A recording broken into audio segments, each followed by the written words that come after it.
언론이 당황하고 있습니다. 전재수 의원에 대한 수사가 생각만큼 풀리지 않기 때문입니다. 처음에는 모두가 쉽게 끝날 줄 알았습니다. 이름이 거론됐고 프레임은 이미 짜여 있었기 때문입니다. 하지만 시간이 갈수록 상황은 미묘하게 어긋나기 시작합니다. 확신했던 이야기들이 하나씩 증거 앞에서 멈춰 서고 있습니다. 오늘 연합뉴스 보도는 그 균열을 아주 분명하게 보여줍니다. 경찰 관계자의 발언은 수사의 현실을 냉정하게 드러냅니다. 윤영호 전 세계본부장이 금품을 건넸다고 진술한 시점은 2018년 즉 정치자금법 공소시효 만료 직전이라는 겁니다.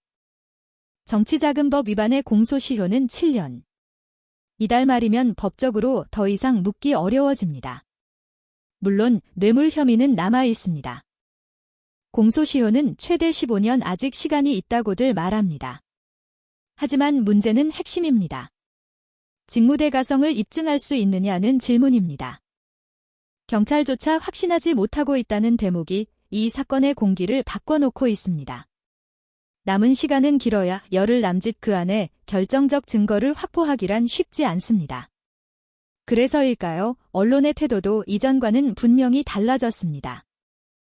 전날 동안 일본은 이례적인 칼럼을 남겼고 이후 이틀째 전재수 의원 보도는 자취를 감췄습니다.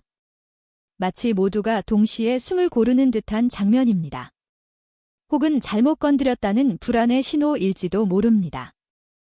오히려 전재수 의원을 공격하다가 부산 전체판을 내줄 수 있다는 두려움 그 감정이 언론의 침묵 속에 스며 있는 듯합니다. 여론조사를 보면 지금 당장 전재수 의원이 78% 뒤진다는 분석도 나옵니다. 하지만 부산은 여론조사를 쉽게 믿을 수 없는 곳입니다. 특히 억울함이 쌓일 때 바람은 언제든 바뀝니다.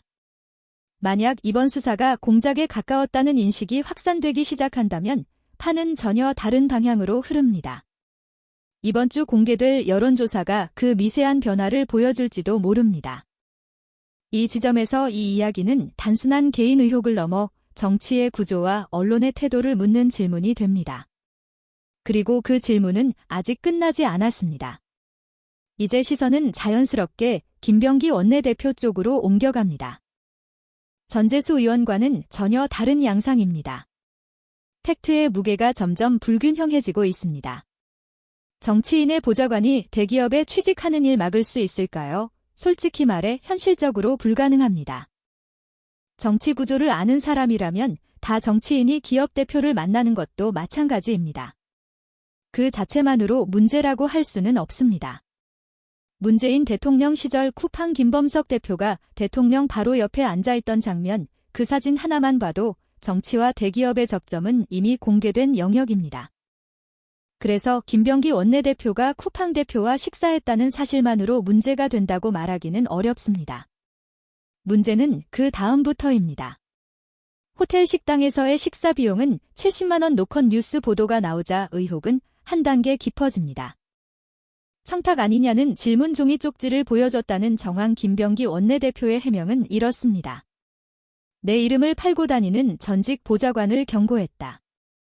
하지만 이 말은 전직 보좌관에게는 공개적인 낙인이 됩니다. 그 보좌관은 반발합니다. 그리고 그 반발은 또 하나의 팩트가 됩니다. 정치에서 가장 위험한 순간은 의혹 이 꼬리에 꼬리를 물 때입니다. 김병기 원내대표에게 지금 벌어지는 일은 바로 그 전형적인 장면입니다. 더 큰 문제는 대응입니다. 효과적인 대응이 보이지 않습니다. 전재수 의원은 즉각 설명했고 자료를 공개하며 선을 그었습니다. 하지만 김병기 원내대표는 의혹이 나올 때마다 시간을 흘려보냅니다. 깔아뭉개고 가는 방식 예전엔 통했을지 모릅니다. 그러나 지금은 다릅니다. 쿠팡이라는 이름이 등장하는 순간 국민 감정은 훨씬 날카롭게 반응합니다. 이쯤 되면 질문은 하나입니다. 이 전략이 과연 맞는가? 이 부담은 결국 이재명 대통령과 당 전체로 옮겨갑니다. 개인의 문제가 당의 리스크가 되는 순간입니다. 정치는 타이밍의 예술입니다. 그리고 지금 그 타이밍은 빠르게 지나가고 있습니다. 이 지점에서 전재수 의원의 대응 방식은 더 선명하게 대비됩니다. 통일교가 전재수 전 장관의 책을 500권 구매했다는 보도가 나왔습니다. 프레임은 단순했습니다. 금품 제공 아니냐는 의혹입니다. 하지만 전재수 전 장관은 지체하지 않고 구조를 설명합니다. 책은 출판사를 통해 정식 유통 절차로 판매됐다는 점 서점을 거친 구매는 저자에게 큰 이익이 되지 않습니다. 인쇄는 보통 10% 500권이라 해도 액수는 제한적입니다. 만약 통일교가 저자에게 직접 주문했다면 이야기는 달랐겠죠. 그 경우에는 서점 마진이 빠지고 저자에게 이익이 집중됩니다. 그러나 이번 건은 아니었습니다. 영수증과 정산 구조가 모두 남아 있습니다. 이건 단순 해명이 아닙니다. 의혹의 작동 방식을 차단한 대응입니다. 정치는 사실보다 설명이 더 중요한 순간이 있습니다. 전재수 전 장관은 그 순간을 정확히 읽었습니다. 반면 김병기 원내대표는 여전히 흐릿한 그림자 속에 있습니다. 의혹을 부정하지도 명확히 정리하지도 못한 상태. 이 차이가 쌓이면 결국 여론은 다른 판단을 내립니다. 사람들은 묻습니다. 왜 한쪽은 설명하고 한쪽은 침묵하는가? 정치에서 침묵은 중립이 아니라 해석의 여백입니다. 그리고 그 여백은 항상 불리한 방향으로 채워집니다. 지금 상황은 사실의 문제를 넘어 전략의 문제입니다. 누가 더 정치적으로 성숙한 대응을 하고 있는가, 누가 더 권력의 무게를 이해하고 있는가, 이 질문은 곧 다음 국면으로 이어집니다. 통일교 특검을 둘러싼 묘한 정치적 합의 시도. 여기서부터 이 사건은 개인 의혹이 아니라 체제와 구조의 문제로 성격이 바뀌기 시작합니다. 통일교 특검을 둘러싼 움직임은 겉으로 보면 그럴듯해 보입니다. 범야권이 합의했다는 말 하지만 자세히 들여다보면 공허합니다. 의석수도 안 되는 정치 세력이 마치 균형자인 척 나서는 장면. 의도는 너무나 분명합니다. 너나 나나 다 똑같다는 프레임, 이른바 양비론 정치에서 가장 오래된 물타기 수법입니다. 그러나 이 사안을 그렇게 단순화할 수는 없습니다. 민주당 인사 중 혹시라도 통일교 돈을 받은 사람이 있다면 그건 개인의 일탈입니다. 소명하고 처벌받으면 됩니다. 여기까지는 누구도 반대하지 않습니다. 하지만 저쪽은 다릅니다. 차원이 다른 이야기입니다. 단순한 후원금 문제가 아닙니다. 조직이 움직였다는 의혹입니다. 특정 종교 집단이 경선 과정에 개입하고 정치 권력과 결탁해 지도자를 만들어냈다는 의혹. 이건 개인 비리가 아닙니다. 민주주의의 설계도를 흔드는 문제입니다. 어떻게 이걸 여야가 똑같다고 말할 수, 도둑질과 나라를 파는 행위를 같은 죄로 취급할 수는 없습니다. 죄의 무게가 다릅니다. 이재명 대통령의 말이 여기서 다시 떠오릅니다. 여야 가리지 말고 성역 없이 수사하라.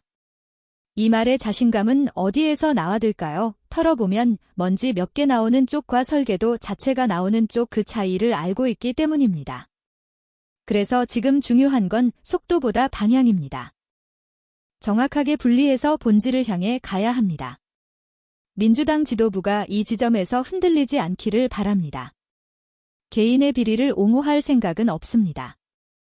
하지만 종교가 조직적으로 정치를 조종한 의혹만큼은 반드시 따로 그리고 끝까지 다뤄야 합니다. 이 사건의 본질은 바로 거기에 있습니다. 그리고 이제 이 이야기는 마지막 국면을 향합니다. 지금 이 국면은 정치인의 운명만을 가르는 싸움이 아닙니다. 권력이 어디까지 허용될 수 있는가, 그 경계선을 다시 묻는 시간입니다. 언론은 때로 정의를 말하지만 때로는 판의 방향을 먼저 읽습니다. 이번 침묵은 정보의 부족이 아니라 계산의 결과일지도 모릅니다. 사람들은 더 이상 자극적인 의혹만으로 움직이지 않습니다. 설명이 없는 권력에 점점 더 냉정해지고 있습니다. 전재수 전 장관의 사례는 정치에서 대응이 무엇인지를 보여줍니다. 빠르게 설명하고 구조를 공개하고 감정이 아니라 팩트로 승부하는 방식, 이 방식이 완벽하다는 뜻은 아닙니다. 그러나 최소한 정직합니다. 반면 김병기 원내대표의 침묵은 의혹을 키우는 방향으로 작동합니다. 정치에서 방치는 항상 상대의 무기가 됩니다. 국민은 묻고 있습니다. 왜 설명하지 않는가, 왜 지금도 다른 이야기로 시간을 버는가, 이 질문이 쌓이면 결국 신뢰는 붕괴됩니다. 그리고 신뢰가 무너지면 정치는 지지자를 잃습니다. 이제 선택의 순간입니다. 정면 돌파냐 침묵이냐, 이 선택은 개인의 문제가 아니라 당의 미래, 정권의 안정성과 직결됩니다. 통일교 문제 역시 마찬가지입니다. 이건 타협이 대상이 아닙니다. 종교가 조직적으로 국가 권력을 설계하려 했다면 그 대가는 반드시 역사에 남겨야 합니다. 그래야만 다음 세대가 같은 질문을 반복하지 않습니다. 이 사건은 지금도 진행 중입니다. 그리고 그 끝은 아직 정해지지 않았습니다. 판을 바꾸는 건 검찰도 언론도 아닐 수 있습니다. 끝까지 지켜보는 시민의 시선일지도 모릅니다. 정치는 결국 기억의 싸움입니다. 사건 자체보다 사람들이 무엇을 기억하느냐가 남습니다. 이번 국면에서 국민은 이미 여러 장면을 봤습니다. 설명하려는 정치인과 설명을 미루는 정치인, 정면으로 서는 태도와 시간 뒤에 숨는 전략, 어느 쪽이 옳은지는 시간이 판단할 문제일지 모릅니다. 하지만 어느 쪽이 신뢰를 남기는지는 분명합니다. 권력은 언제나 자신을 정당화하려 합니다. 그러나 민주주의는 권력을 의심하는 데서 작동합니다. 통일교 의혹이 던진 질문은 결코 가볍지 않습니다. 종교와 정치의 경계, 조직과 권력의 결합, 이 질문을 흐리게 만드는 순간 다음은 더 쉬워집니다. 그래서 이번 사안은 누군가를 지키기 위한 싸움이 아닙니다. 국가의 기준선을 어디에 그을 것인가에 대한 문제입니다. 개인의 비리는 개인의 이름으로 처리하면 됩니다. 그러나 민주주의를 흔든 구조는 구조의 이름으로 책임져야 합니다. 이 원칙이 무너지면 정치는 거래가 됩니다. 그리고 거래된 정치는 결국 국민을 버립니다. 지금 필요한 건 속도가 아니라 일관성입니다. 타협이 아니라 기억입니다. 이 사건을 어떻게 끝내느냐가 아니라 어떻게 남기느냐가 더 중요합니다. 판은 아직 끝나지 않았습니다. 선택도 아직 남아 있습니다. 그리고 그 선택의 결과는 반드시 기록으로 돌아올 것입니다. 이 이야기를 끝까지 지켜봐야 하는 이유입니다. 언론의 침묵과 정치권의 미묘한 균열을 날카롭게 포착한 이 분석의 정치학 교수로서 깊은 공감과 함께 제 생각을 더해보겠습니다. 전재수 의원 수사가 예상처럼 쉽게 풀리지 않는 현실이 흥미롭습니다. 초기 프레임은 강력했지만 증거와 시효 앞에서 균열이 생기고 있죠. 연합뉴스 보도의 경찰 발언은 정치자금법 시효 만료 직전 진술을 드러냅니다. 7년 시효가 끝나가니 뇌물대가성 입증이 최대 관건으로 떠오릅니다. 경찰의 확신 부족은 수사 공기를 바꾸고 남은 열흘 안에 증거 확보가 어렵습니다. 이 때문에 언론 태도가 달라졌습니다. 동아일보 칼럼과 보도 침묵이 그 증거죠. 숨고르기인지 잘못 건드린 불안인지 부산판 전체를 잃을 두려움이 느껴집니다. 여론조사 78% 뒤쳐도 억울함이 싹이면 부산바람은 언제든 바뀝니다. 수사가 공작으로 보이면 판이 뒤집히고 이번 주 여론조사가 변화를 보여줄 겁니다. 이 사건은 개인을 넘어 정치구조와 언론의 선택적 침묵을 묻는 질문입니다. 김병기 원내대표 사례로 시선이 옮겨가며 팩트 무게가 불균형해집니다. 보좌관 대기업 취직이나 정치인 기업 만남은 현실적으로 피할 수 없죠. 문재인 시절 쿠팡 대표 사진처럼 접점은 이미 공개된 영역입니다. 식사 사실만으로는 문제 삼기 어렵지만 70만 원 비용과 쪽지 정황은 다릅니다. 경고 해명이 보좌관 반발을 낳고 의혹이 꼬리를 무는 전형적 장면입니다. 대응 차이가 뚜렷합니다. 전재수 의원은 즉각 자료 공개로 프레임 차단했죠. 김병기 대표는 시간을 흘려보내는 깔아뭉개기로 일관합니다. 쿠팡 이름이 나오니 국민 감정이 더 날카로워지는 시대입니다. 이 부담은 당과 이재명 대통령으로 확대됩니다. 정치 타이밍이 빠르게 지나가는 지금 전략 재고가 필요합니다. 통일교 500건 구매 의혹의 전재수 의원은 유통구조와 영수증으로 설명합니다. 서점 마진 빠진 직접 구매가 아니니 이익 제한적이라는 논리입니다. 의혹 작동 방식을 근본 차단한 성숙한 대응입니다. 정치에서 설명이 사실보다 중요한 순간을 정확히 포착했죠. 반면 김병기 대표의 흐릿한 침묵은 해석 여백을 불리하게 만듭니다. 국민은 왜 한쪽은 설명하고 한쪽은 미루는지 묻습니다. 침묵은 중립이 아니라 불신을 키우는 선택입니다. 이 차이는 여론과 신뢰에 직결됩니다. 통일교 특검합의 시도는 겉보기 그럴듯하지만 양비론 물타기입니다. 개인 후원과 조직적 경선 개입은 죄의 무게가 완전히 다릅니다. 민주주의 설계도를 흔든 의혹은 별도 규명이 필수입니다. 이재명 대통령의 성역 없는 수사 자신감은 이 차원을 알기 때문입니다. 개인 일탈은 소명으로 끝나지만 구조적 결탁은 역사적 책임져야 합니다. 정치학적으로 이 사태는 권력 경계 재설정의 기회입니다. 언론 침묵은 정보 부족이 아니라 판읽기 계산일 수 있습니다. 국민은 더 이상 자극만으로 움직이지 않고 설명을 요구합니다. 전재수 사례는 팩트와 빠른 대응으로 신뢰 쌓는 모델입니다. 김병기 침묵은 의혹을 방치해 상대 무기로 만드는 실수입니다. 정면 돌파냐 시간 끌기냐 당 미래와 정권 안정에 달린 선택입니다. 통일교 문제는 타협 대상이 아니라 원칙의 문제입니다. 종교 조직이 권력을 설계했다면 대가는 명확히 남겨야 합니다. 그래야 다음 세대가 같은 오류 반복하지 않습니다. 권력은 항상 정당화하려 하지만 민주주의는 의심으로 작동합니다. 종교정치 결합 질문은 국가기준선을 다시 그을 기회입니다. 개인 비리는 개인 책임 구조 흔든 건 체제 책임으로 분리해야 합니다. 이 원칙 무너지면 정치는 거래 장소가 되고 국민은 배제됩니다. 지금 필요한 건 속도나 타협이 아니라 일관성과 기억입니다. 사건 어떻게 끝내느냐보다 어떻게 남기느냐가 중요합니다. 판은 아직 진행 중이고 시민 시선이 최종판 바꿀 힘입니다. 정치는 기억 싸움 설명하려는 태도가 결국 승자됩니다. 정치학자로서 이 국면은 한국 정치 성숙도 시험대입니다.